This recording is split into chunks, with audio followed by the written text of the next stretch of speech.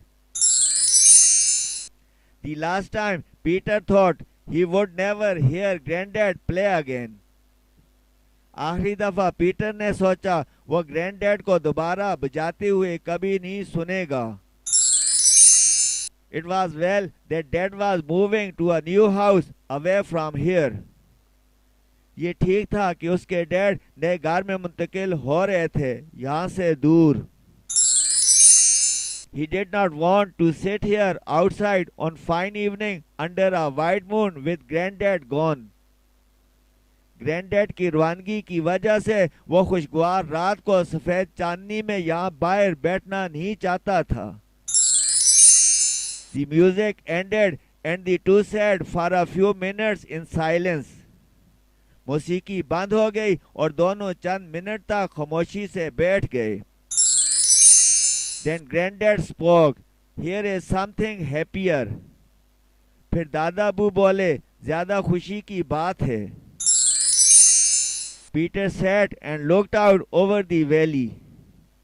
Peter बैठा हुआ था और वादी को देखता था.